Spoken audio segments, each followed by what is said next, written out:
Good evening, citizens. Hey, I I'm can hear you. Devoid. The bearded guy over here to the side over here is Rev, and this is Redacted, a live podcast where we talk about Star Citizen and its development.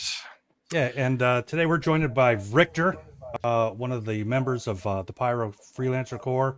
Today we're going to be talking about the upcoming changes in the next year, all of the things that were talked about at the last CitizenCon, new features coming in the next couple of quarters. Really looking Yeah, forward to. specifically the stuff that Jared talked about in the last ISC in his 2020 forecast. Yeah, hey Uh, Sarah. Before we get too deep into it, I got a little surprise for you that I'd like to share. Hold on. This is Technical difficulties. no, not technical difficulties. This is basically our uh, holiday, season episode, right? I guess it is. Yeah, we're coming up on Christmas, Yeah, yeah. Hanukkah, So, Kwanzaa. Yeah. bing. There we go. Oh, excellent. This is great. This is great. Merry Christmas, everybody. Goodness And gracious. and there was a lot that we got in the last video with Jared, so lots to talk over. Yeah, yeah. So I took some notes. I watched it again this morning, and I just kind of bullet pointed everything he said. The first thing that he talked about coming, they talked about master modes. Um, Victor, you said you don't know too much about master modes. What do you know? We can kind of fill in the blanks there. So I only really got. I haven't really been following the Star Citizen Inside for altogether too long, but this is honestly probably one of the first times I'm hearing master modes from Jared. So I've got a Really? lot to look forward to on it. Okay. Well, here we'll give you a little bit of a rundown on master modes before we start talking about our opinions and stuff. So you are you familiar with how flight combat works in fighters right now? Oh yeah, Yeah. So you've got your SCM speed, and then you have your speed limiter. You can turn on and off, and you've got your top speeds, and you can quantum in and out freely. Well, master modes, right? The purpose of master modes is to basically divide your functionality of your ships into two different modes. You've got standard combat mode, SCM, right? And then you've got quantum mode. The idea here is that when you're in combat mode, you have power to shields, you have power to weapons, but your speed is limited. Your quantum drive does not work. It's basically you're prioritizing your power in a way that makes you combat effective. Um, so it's a much lower speed cap. You do still have your boost functionality to where you can increase your speed for brief moments. But the idea is that you're in a combat sort of situation, so you stay in combat speeds. You've got your weapons and shields, whatever, right? Then you have quantum mode, which is the opposite. When you switch to quantum mode, first thing is it's not an instant change, right? It takes a few seconds depending on the ship, your capacitor sizes, and I'm sure other things that we'll learn about. But your weapons are powered down, your shields are powered down, your speed limiter increases, so you can now hit that top speed, right? And quantum mode works. So what they're going for here is to keep you in combat while you're in combat, keep you engaged, and make whether you engage or disengage a tactical choice, not something that you could just do willy nilly. They're trying to get rid of jousting, right? If you're familiar with the phrase jousting. yeah. So, with that being said, do you have anything that you might like to see in terms of flight combat? Well, now that you actually describe it, I do remember hearing more about this. I just didn't know that Master Mode was the name for it. I think this is actually something I've been wanting for a long time because what you'll find is just going after a ship or cargo ship for piracy. Even as soon as you get in there, if you don't have them locked down right away, or even if you do, as soon as they get a little bit out of range, they're just going to jump away. But that increases the risk to them for trying to take that chance. It gives them more opportunity to try hiring assistants to have ships on staff basically to protect them in that situation. Rev? Yeah. Well, I am. I am no dogfighter, as you well know. So I mean, from what I'm hearing, even from those that do the dogfighting, do the PvP combat, it seems like it's going to be pretty good. And uh, I think I was listening to Hito when he Mhm. was doing one of his um, arena Mon- commander the sessions, right? Hey, And quick plug here. Pyro Freelancer Core hosts Monday Maneuvers, which is a beginner oriented combat flight training session. So if anybody's looking to learn the fundamentals on flight combat, yep, discord.gg/pfcs every Monday. Anyway, carry on. yeah. My point was, he really seems to like it and is pretty happy with the way that that it works out. So, I mean, Yeah, if Hito likes it, I like it. yeah, that's pretty much my sentiment. Um, I'm excited because it seems that the Buccaneer is finally going to have its time to shine, at least a little bit. Um, I think this is where we're really going to start to see the difference in light versus medium versus heavy fighters, right? Because maneuverability already plays a big part, but now things like acceleration also are important because all ships are now brought down, 5 or 6 pegs. So it's not just a matter of how quickly you can turn your ship, but now how quickly can you accelerate in a straight line is important. They've gotten rid of the tri-cording meta, from what I've heard. And for those of you who don't know, tri-cording is the idea where you're using not only your forward main thrusters, but also your maneuvering thrusters on usually like your bottom and one side to get three uh, axes of thrust going at once, and you accelerate ridiculously fast. And it's not how CIG wants it, so they've kind of gotten rid of the tri-cording meta. So a ship's acceleration with their main thrusters is now a bigger deal as well. Yeah. Um, So I am kind of interested to see how that plays into quantum. Um, what is it? The Quantum snaring, there that yeah, like interdiction and because stuff. yeah, exactly. So because with the master modes, I'm imagining you've got like fighters, so some kind of combat ships that are sitting in combat mode, interdicting somebody who's in quantum mode coming in. Boom. Now you've got this person who's been interdicted in quantum Mhm. mode, clearly trying to get out. But I mean, I'm just interested to see what is that going I, to I look think like. I think there's a balance to be struck here, right? So obviously, if you get pulled out of quantum travel, you're going to be in quantum mode because we know that quantum just doesn't work in combat mode, right? That's kind of the whole point. Um, I think that it's going to be up to the pilot of an interdicted craft to be ready, right? If you get pulled out, like, oh shit, either try and boogie and get out of there before whatever fighters are on your ass can get to you, right? Get out of that quantum bubble range, or be ready to shift to defense mode, get into combat mode, power up your shields and get them going. Because as it stands, there's about a 20-kilometer bubble, right? And I'm sure that that's going to change, but there's about 20 kilometers where the quantum interdiction works, right? And so you quantum 20 kilometers, you have then 20 kilometers to get ready to boogie, right? And with master modes, that will probably be more time than it is now because right now you can just full speed 20 kilometers, get there in about 5 seconds, right? Well, with master modes, the attacking ships are going to have to make the choice: do we switch to quantum mode to get on them faster, or do we stay in combat mode to stay prepared, right? Because with master modes, we're getting off on a bit of a spider web here, but Master missiles, modes. I mean, I want to know what is the effect of master modes in this scenario, yeah, because it seems you important to know me, because I'm going to be the I guy feel who like gets this is. snared.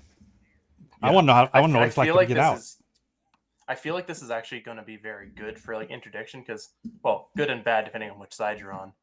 Because it's going to have to mean that whoever's on the receiving end of an interdiction is going to have to be on their toes pretty much at all times. Because an interdiction can happen anywhere in the verse. You could be traveling from Area 18 to Arc L1, and you could get interdicted on the way out. You could get interdicted anywhere. So you got to be aware that it's a possibility and be aware that there's Hmm. risk with that. But whoever's on the attacking end, whoever's there ready with the interdiction, who's riding their mantis and they got their attack ships, they could be on you fast. It's not a matter of should I be swapping to quantum. It's a matter of, hey, we're pulling these guys out of Hmm. quantum. If they're not ready to react, we've got a huge advantage Mhm. Yeah, on them, and we can just go and strike right now. Well, so it just occurred to me that there's also the idea of pulling them out of quantum, but then also preventing going back into quantum. And if you've got both of there those is. going on, then that could be a very interesting dynamic where you get pulled out, you can't jump back in, you have no choice but to go into combat mode. And I hope you've got some gunners. I hope you've got somebody with you who can protect you, because you're Mhm. toast if you know Well, yeah, something else I was bringing up PFC is going to take your is cargoes. What's gonna happen?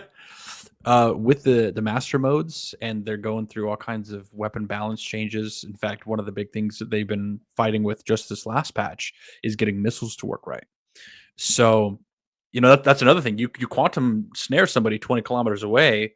There's this whole, first engagement where, maybe you pull out a big ass like a caterpillar or something that's stacked with missiles, right? And then as you're clearing that 20 kilometers, they're just lobbing missiles at you, right?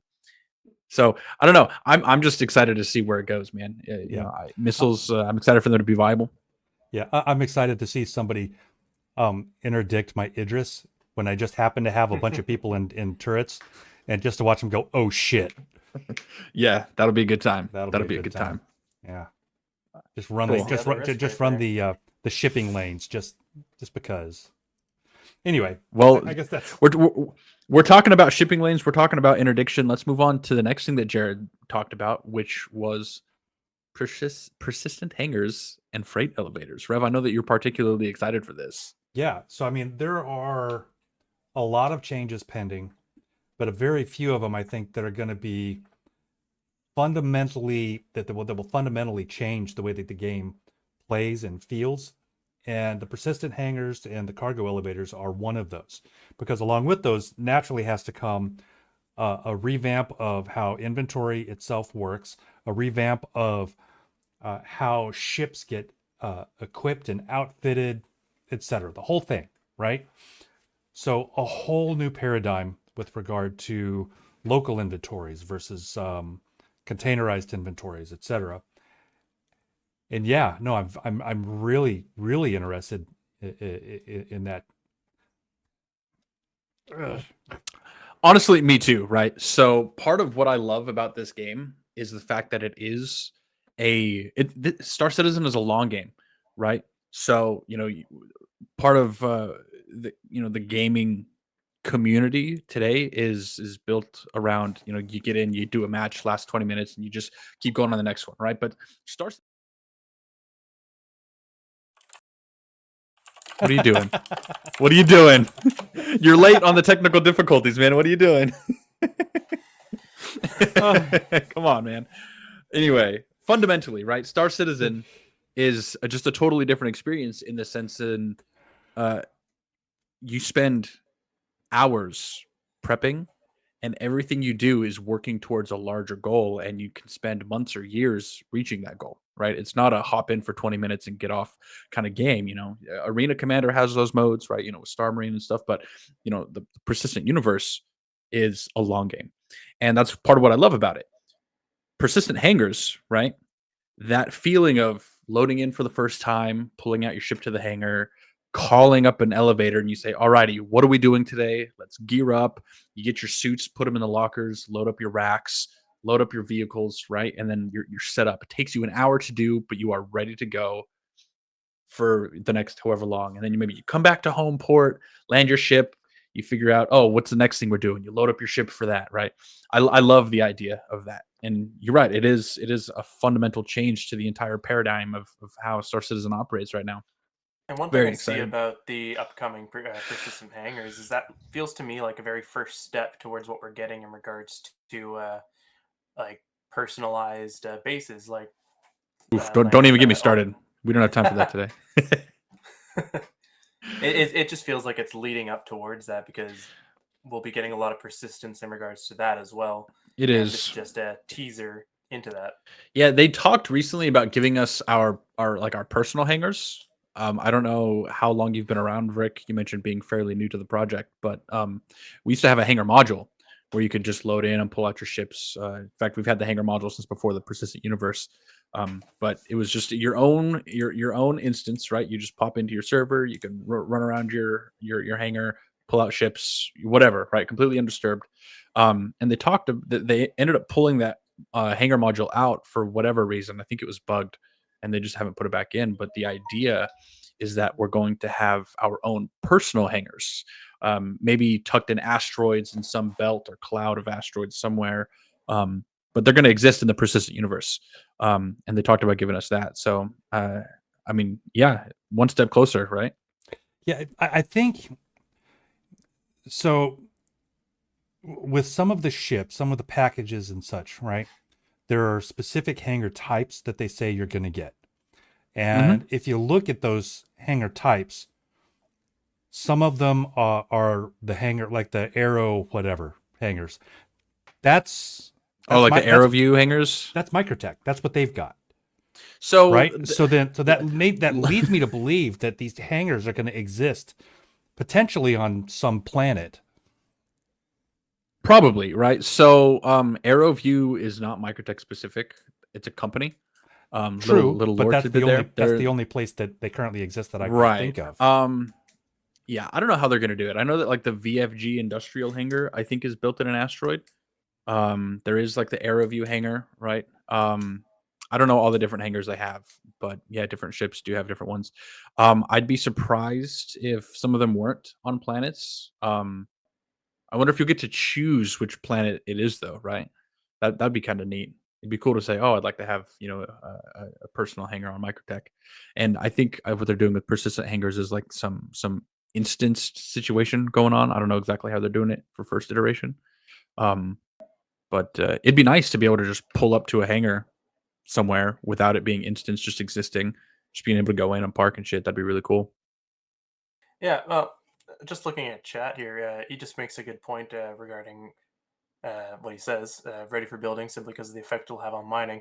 That's not just for mining though. That could be for any of the loops that take place in specific areas. If you got your own hangar set up in this location, you don't got nowhere to sell it anywhere else on the planet or anywhere else nearby, and you'd have to travel for a bit. Best thing to do, just go to your hangar, get it started right there. Yeah, yeah, Saves time and more good efficient. storage solution for sure. Yeah. Cool. Yeah, that's a pretty exciting change. Um, we talked a bit about this last week, but I'm going to bring it up again because they talked about adding to it in the first half of the year. FPS improvements. Uh, Primarily, what Jared talked about was things like the realistic scopes, the dynamic crosshairs, backpack reloading, things like that. Just UI improvements. Um, Yeah, I mean, some of those. I'm not again. I'm not a PvP guy, so I'm not. You're not going to find me on Modern Warfare. You're not going to find me on any of those first person shooter games because the best thing I can do is distract so that somebody else can actually succeed. yeah, I'm a you're ta- I'm a- cannon fodder. That's okay. yeah, I'm cannon fodder. I'm a target. But Let's go running in so, Leroy Jenkins. right. Anyway, some of those still, even to me, sound like really cool changes with the backpack reloading, with default interactions. Um, so I don't know. We'll see how that all fleshes out. I feel like there's going to be utility beyond FPS, like combat gameplay, and Definitely. I'm interested to see how that balances. Yeah, Well, even now, the UI we have, it's not all focused on our combat. It's like, yeah, we have the UI that tells us like what is going on with our guns. We also got our UI that's telling us what's going on health wise, Right. how we're doing like with refreshments and food and our exhaustion. We have all that right now. Moving forward into what's coming, I'm sure we're going to have a UI that tells us information that's not just beneficial to us in PvP, but beneficial to us in the day to day. Yeah, right. Yeah. I mean, I'm it's also thinking about like with the multi tool, right? Of Eventually, course. those are going to be battery operated. They're only going to last so long. So being able to swap out that battery in kind of a reload style. Same thing with the medical guns and various other utilities that I'm sure are going to happen out there, and even potentially the ability to quick swap a module. So I go from a mining tool to the tractor tool. You know, yeah. quick. quick swap. Boom. Also, engineering, right? You're going to be able to pull fuses and relays and access those sorts of panels and stuff. So, yeah, it does all kind of tie in, right? Even I don't know how base building is going to work, but the idea of putting down a blueprint and building it via like an FPS sort of interface, might be cool. So I can see where Rev is coming from. We as an organization, the Pyro Freelancer Corps, do a lot of FPS combat. So I'm kind of excited to see where the combat wise stuff goes. I like the idea of the better scopes, right? And the dynamic crosshair is going to be interesting. Yeah. Regarding UI in terms of like visors, they're going to have updated visors, and I'm curious to see what that includes. I hope that it has more intuitive actor status displays.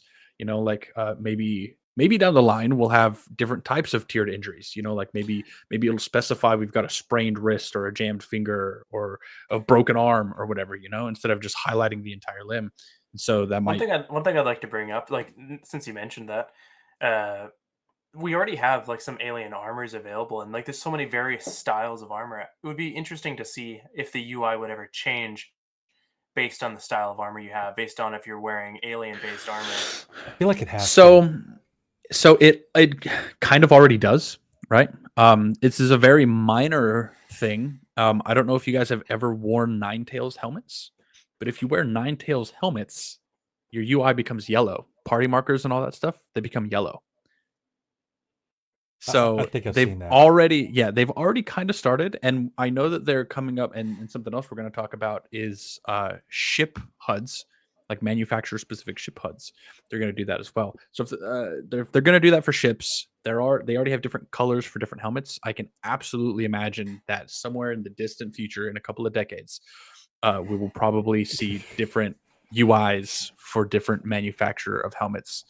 Because there's a whole bunch of armor and gun manufacturers, and they've all got different bullshit. So I'm sure we'll see it. It's just not a priority, and I'm okay if that comes in even in beta or something.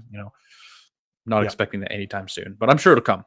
come. It's a small detail, but it's always all these like I can't remember the word, but things that make things the finer things in life, essentially. Small details, yeah, they really do make the game. So we talked a little bit about visors. Let's talk. We also talked about freight elevators. This is going to kind of tune into both of those. Loot screens. Have you guys seen the new loot screens that they demoed at CitizenCon? I don't recall. I mean, I'm sure I have.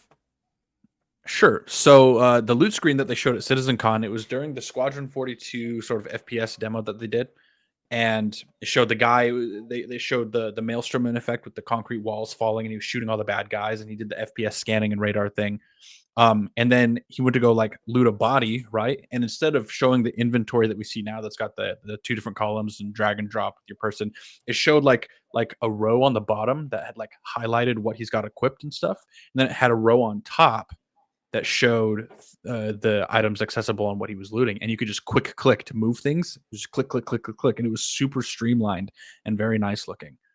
And it was a specific loot menu. It wasn't like your general inventory page. It was a specific like, here's what you're looting compared to what's equipped. Yeah, I mean that's gonna, I'm sure, play a big part in FPS looting efficiency. It's one of the things that I'm not as interested in because I don't see me needing to be able to do things that quickly and efficiently.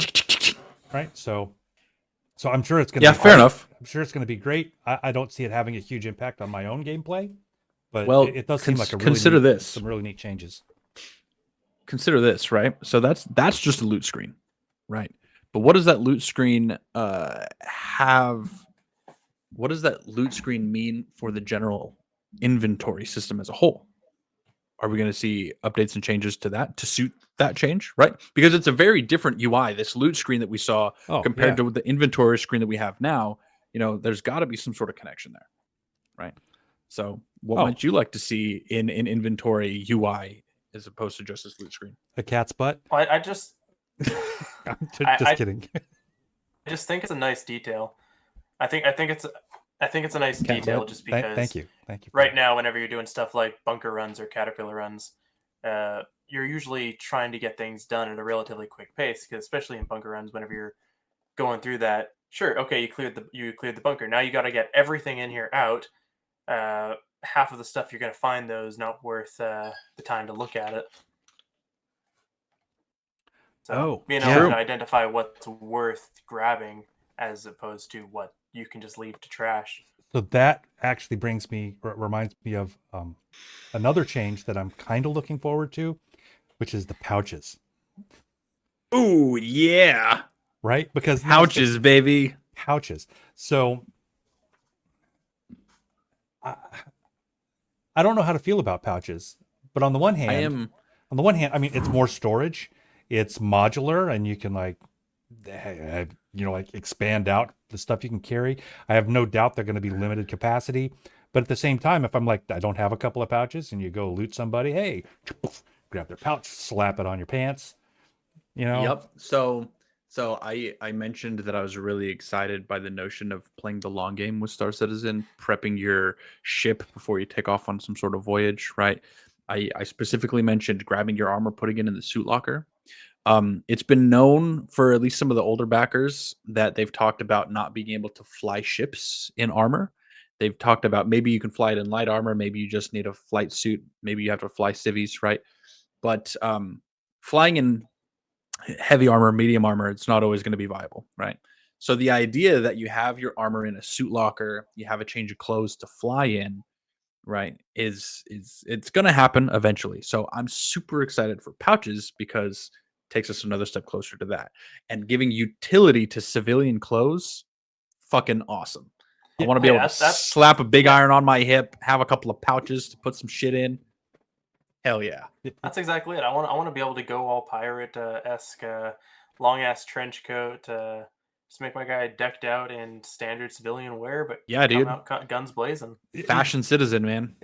Here recently, doing the salvage gameplay, I've just been running around in my civvy clothes. I hop in my reclaimer, civvy clothes, and I'm in my civvy clothes, just doing salvage. Eventually, I go land again. I Fun, hop out. right? It is. It's. I just have to remember that I'm not allowed to jump out and go grab boxes in EVA because I will die. But I I'm feel not really like interested it in doing that. So it's pretty cool. I feel like it helps to remove the sense of urgency you have when you're fully decked in a combat outfit, you know? Like having it there when you need it, great, but being able to just pull on your civvies, it helps it helps you to feel like you don't have somebody pointing a gun at the back of your head and you're not in the middle of a combat situation and you can take your time and salvage these rocks Yeah. and or salvage the ships and get your scrap to the refinery, like you don't always have somebody hot on your tail. And one, or I mean two, I guess it's just fun to put together your own fashion in games. It's one Yeah. of my favorite things to do.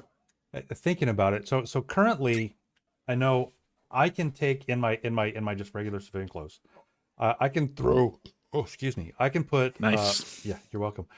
Uh, I can put a multi tool, slap that on my side, and that's it. Yeah. Right. Yeah. I feel like hopefully they'll do something where you can like strap on like a gun belt, and you can have a gun. Right. Yeah. Or So something, so you can kind of control, well, I've got something that lets me put something else on the other side, or maybe there's a backpack, some other kind of a pouch thing that I could throw on my back that's not attached to armor, so hopefully right. I'm looking forward to some more of So that I kind of I tactic. have an I sort of have an answer to that, right? And Mike, I see your question. We'll get to that in just a second as well.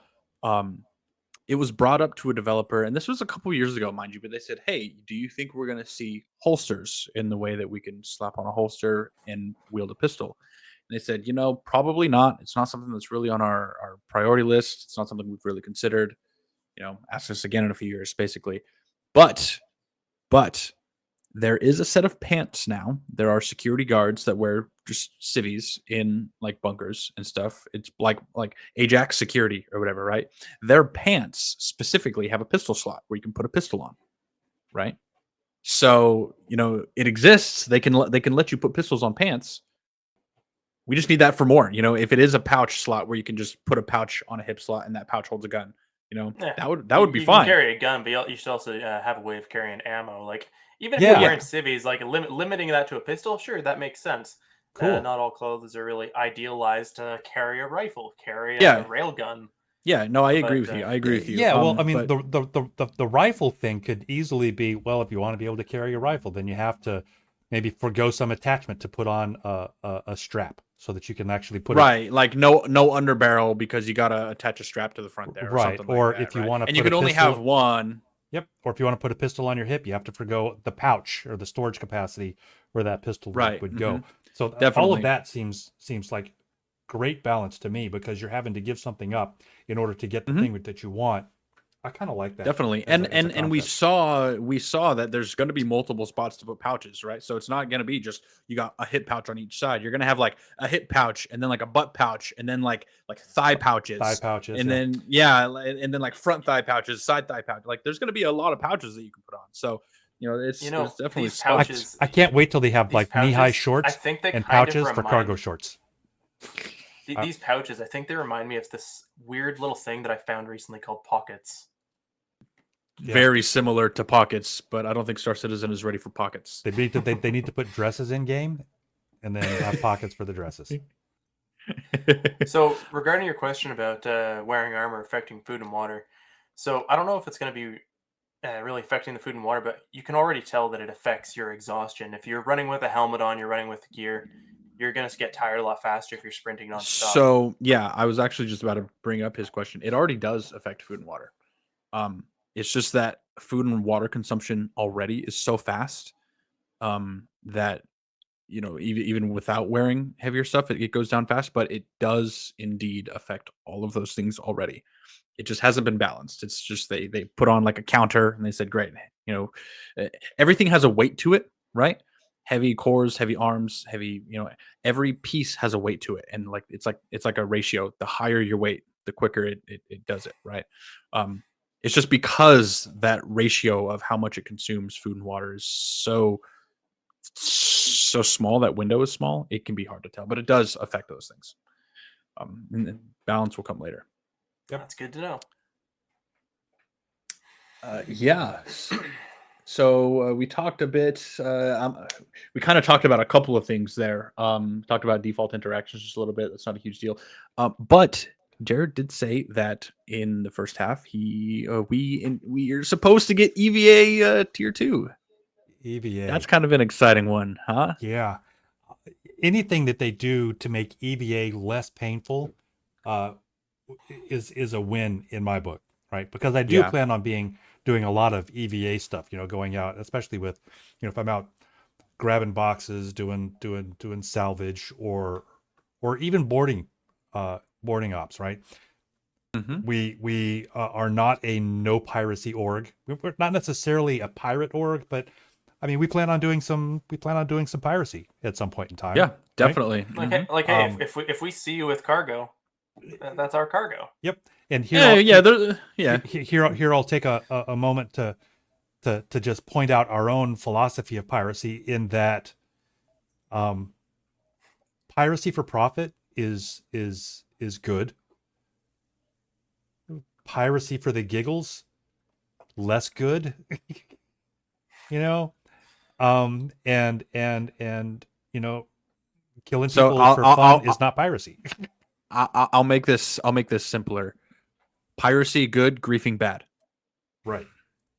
That's pretty much it. That's pretty much it. That's pretty much it. So, that's pretty much it. Anyway, so I don't know what the heck. I don't know where I was going. Oh yeah, boarding up. EVA.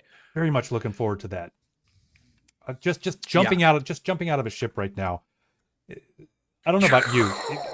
Yeah, exactly. Every jump out, time next thing you know, do you're the just fucking flipping. spins. It's like, come on.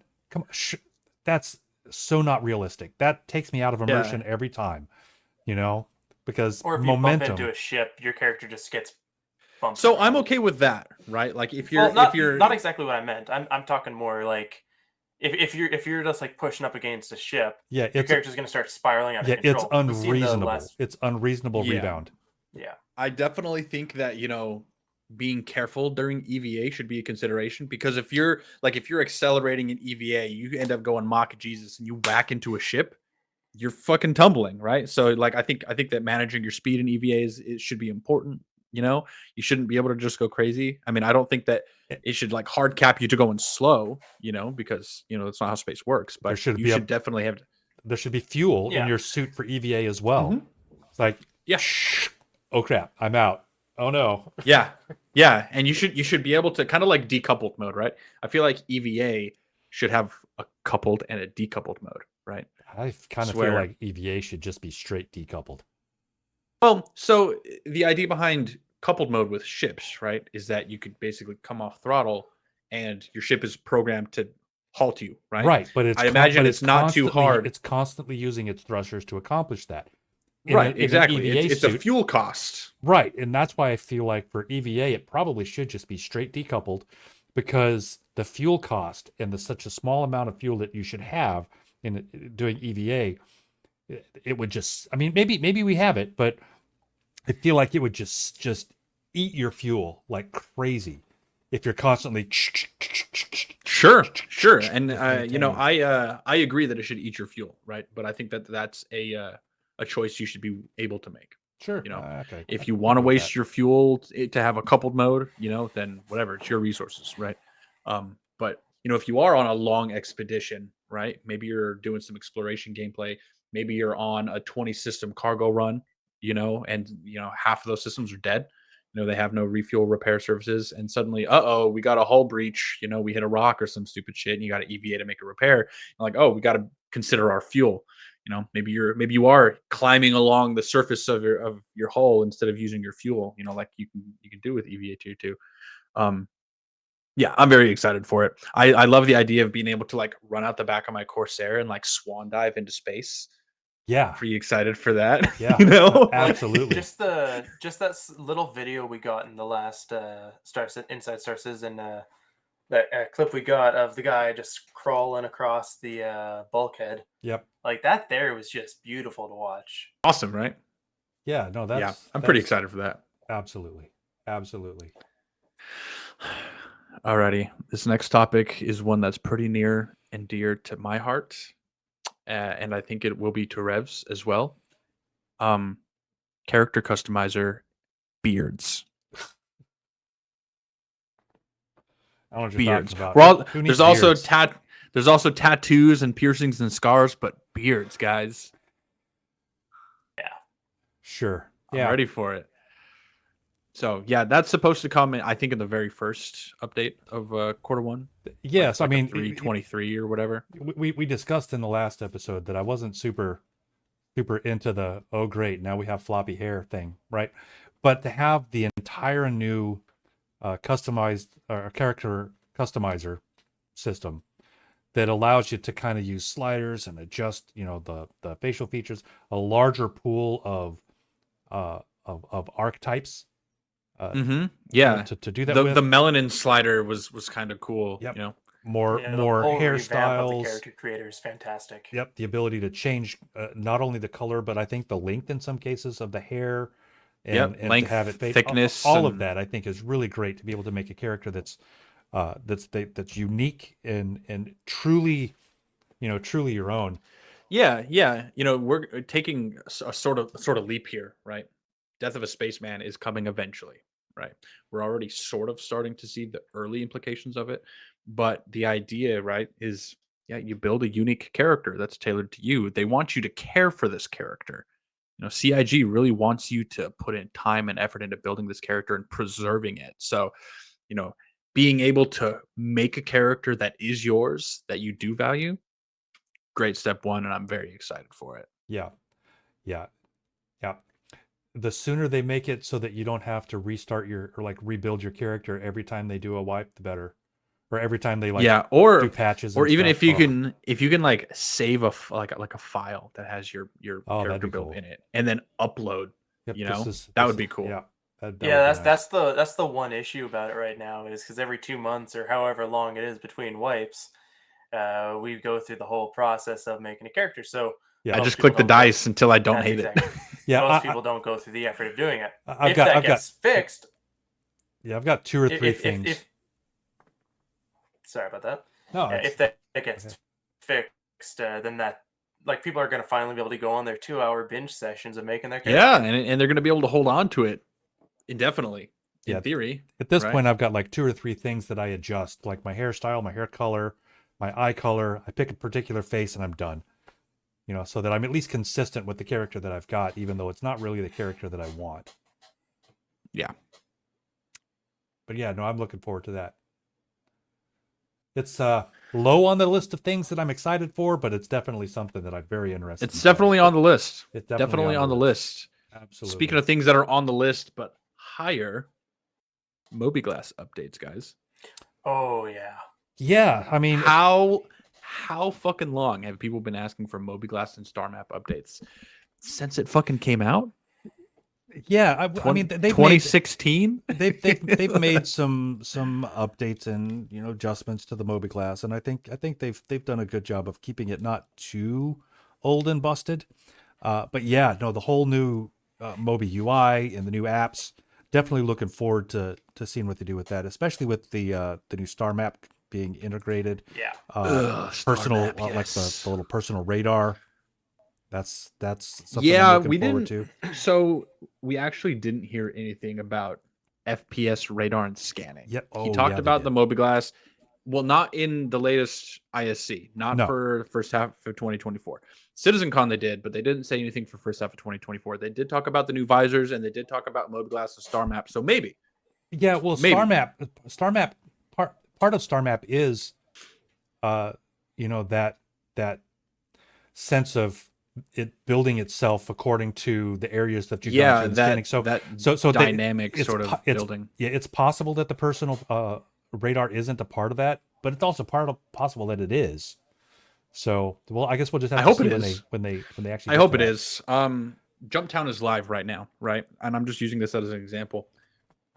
Part of the reason I'm so excited for the Star Map update, the FPS radar update, is when you're doing something like Jumptown and we say, hey, we have a fighter coming in from the north. You can find north and see it coming in. We have no compass right now. Ships have a compass. Yep. But that's it. You have no FPS compass. So, we set our cardinal directions whenever we do something like that. We say, hey, we're going to call this landmark 12 o'clock and we work from it.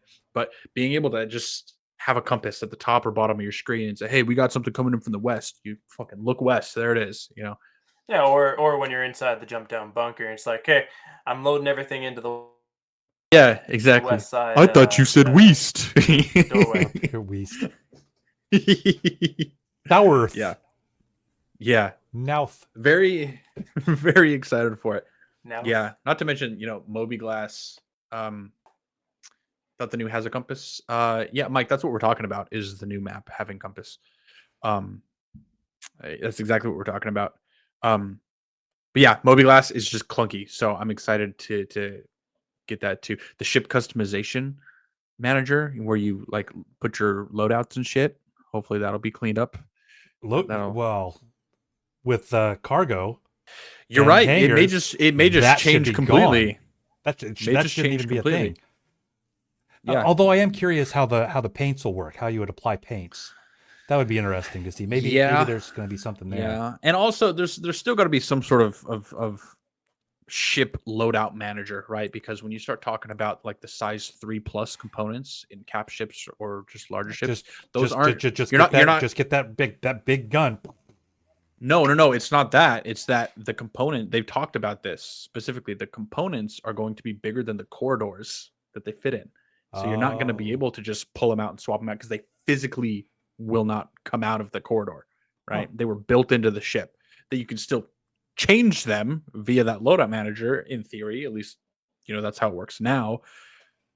Are they going to remove the ability to change them altogether, or is that going to have to be something that you do in your Moby-Glass? Is there going to be downtime like taking it to the Cousin Crows? Yeah, it could be. Maybe they'll just kind of scale back the things that are available in that loadout manager to only those things that have to be, and leave everything else on the to be manual. Who knows? Maybe we can cut a hole in our hull, lift the bitch out, put a new one in, and repair it? Something tells me no. You know what? Something kind of tells me yes. Maybe not immediately, Uh, but in the future. Could you imagine, like, oh, quantum drive died. We're stuck in the middle of dead space, but we got a spare one in the boot. Cut open your fucking roof, pull out your quantum drive, chuck it out, put a new one on, weld the panel back on. That sounds great. I would totally do that. Well, I don't know if this is something like they'd even consider, but like one thing I find that would be interesting, like being able to access it from the inside, 100% makes sense because you need to be able to do engineering, you need to be able to make repairs, cool down fires. But for installs, a lot of these terminals are absolutely like they're pretty big, especially on the smaller ships that don't have room, or these really tight corridors.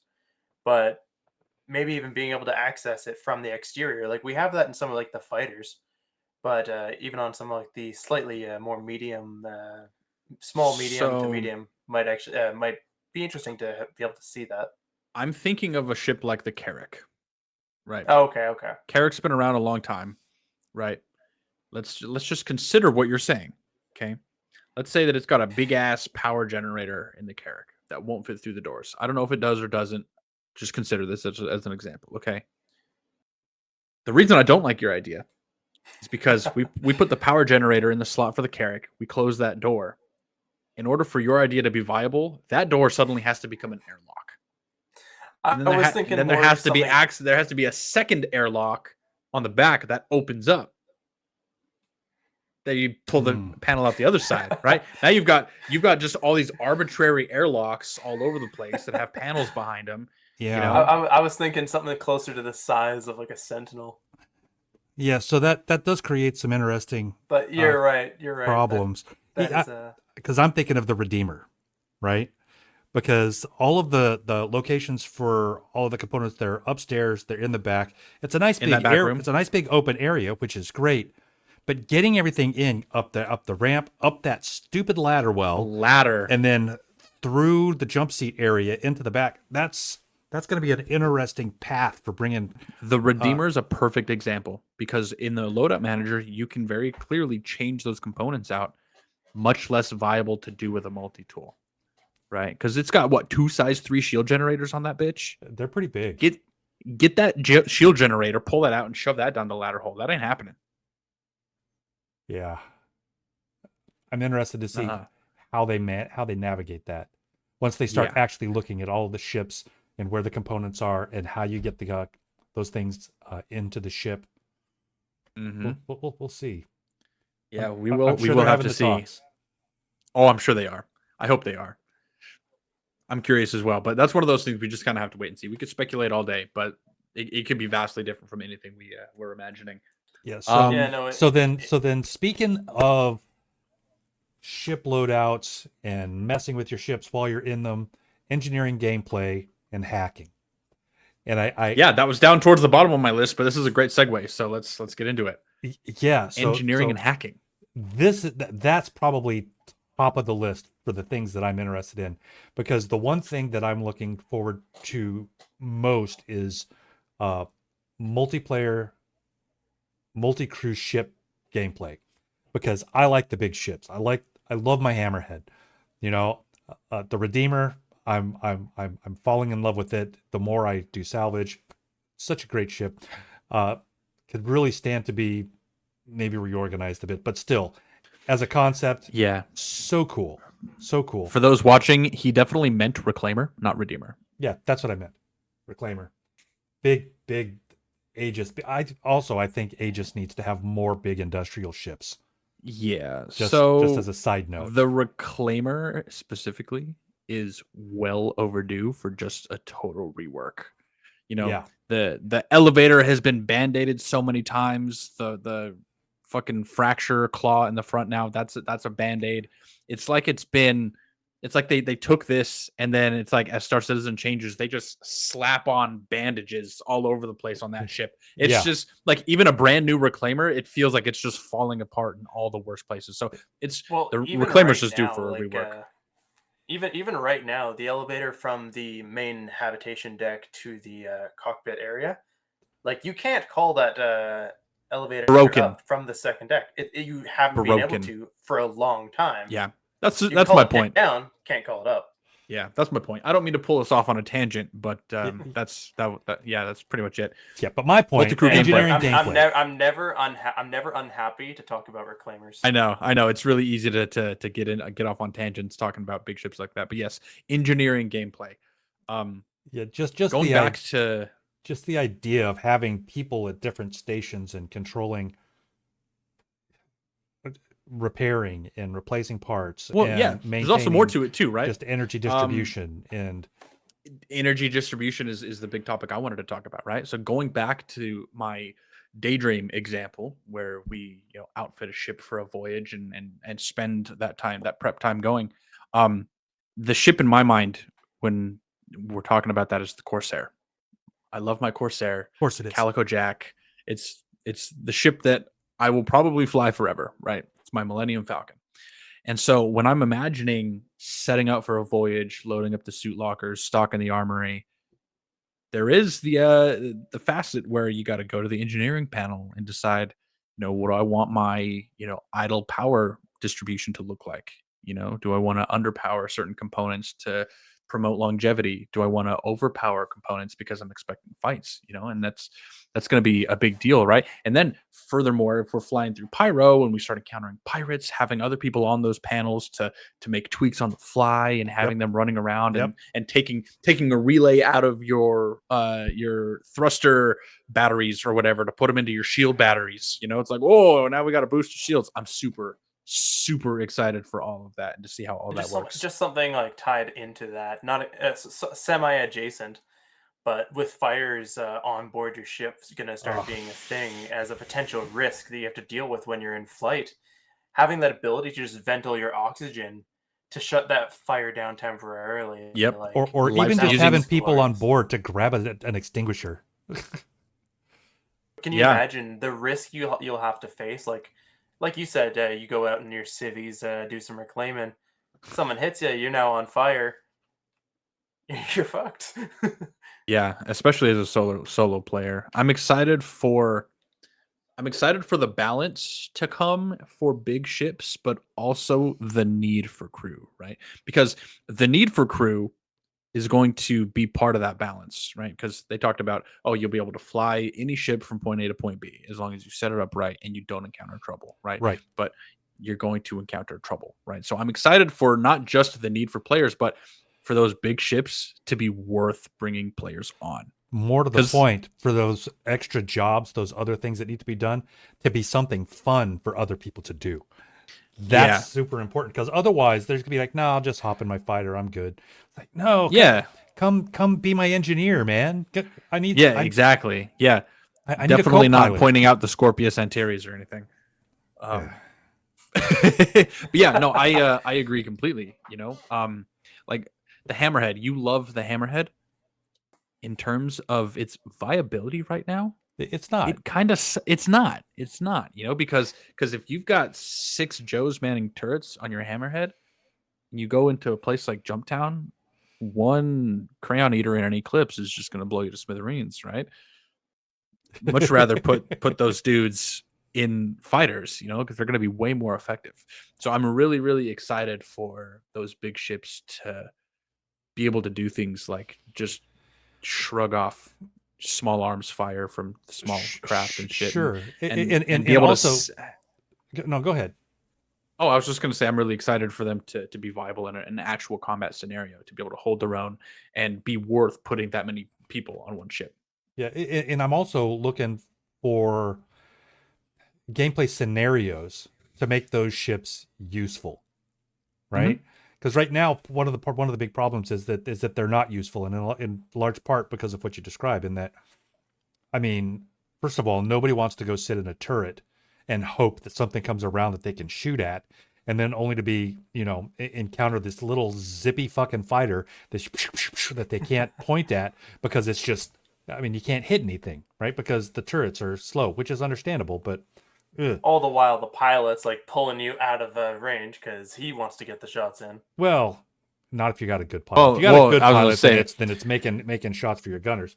Yeah, those big ships don't have pilot guns anyway. That's fair, but who always manages to get the best pilots? half the time you're stuck with the less than optimal. Not talking, Yeah, well, not Yeah. talking here. I'm talking That's- like outside working with some people. Well, that's okay, man. That's true. We don't have any illusions as to our expertise here. Yeah. We're just dudes. Yep. I do know that my favorite kind of piloting is piloting for the benefit of my gunners. I just enjoy it. Yeah. Well, like that's just part of it. Like personally, whenever I'm flying ships, my main setup's usually with ballistics, so I only have limited ammo. If I got a turret gunner, he's got unlimited ammo. He just has to wait for a cooldown. Well, the True. depends. Your gunner, Yeah. your gunner could have ballistics. So controller and a ton of them too. Yeah, controller says I don't want balance. I want big ships to be super OP to the point where people at Jump Town leave because there's an Idris at Jump Town, not worth the fight, but the cost is crew. That's more or less what I was saying, right? Idris So- and atmosphere. Yeah, no thanks. Well, yeah, I mean, one Idris and atmosphere, no thanks. But let's say that's a viable option, right? When I say balance, that's sort of the balance I'm thinking of, right? Is to make big ships like that balanced, they have to be OP, right? Yep. Idris They and Jump have to Town, be they got worth a taking- couple of tallies coming in. Oh shit. Exactly. So, well, let's talk about that for just a minute, right? We have to make it worth to take those 10 guys that you could have in 10 fighters be worth more in something like an Idris than they would be individually, right? And so that has to make those big ships overpowered. That is the only way to achieve balance, is to make them overpowered. So I agree with you there. Now, he brings up the retaliator point, right? Let's talk about that. Retaliator versus Idris, you're not going to last very long, right? Eclipse versus Idris, you're going to last even shorter because they're a stealth ship. You're not going to be able to see them, right? But This is where we fewer bring up- torps. Sure. But this is where, and we don't have to talk a lot about this today because there's going to be way more conversations about this in the future. But this is where fleet ops come in, where you've got fighter screens and support ships. You've got a Terrapin out there scanning for exactly that to say, oh, got an Eclipse 30 kilometers out. I just picked them up. And then you get, a fighter screen to take care of the Eclipse. That's where you have these different fighters and different support ships all around to do that job. Because if you just show up in an Idris and you get some Joe in an Eclipse, you're probably going to have a hard time, Yeah. So Well, I'm just thinking like that exact point. I'm looking back 2 weeks ago. I was flying my Corsair in, trying to help out a mate who was getting attacked, and I get pinned between two Furies coming at me, just staying on my ass the entire time. fucked. Yeah. Fucked. Yeah, but you were solo too, weren't you? Yeah. Yeah, if you'd had two gunners, you probably would have been fine. Possibly. Yeah. Almost guarantee you'd have been fine because you just put them one on top, maybe one on the side. If you had three gunners, you'd be even more well off. Yeah, but it's just saying like not every ship is ideal for every encounter. Definitely. Nor should it be. Nor should it be. Exactly correct. Hashtag nerf the Hercules. Moving on though.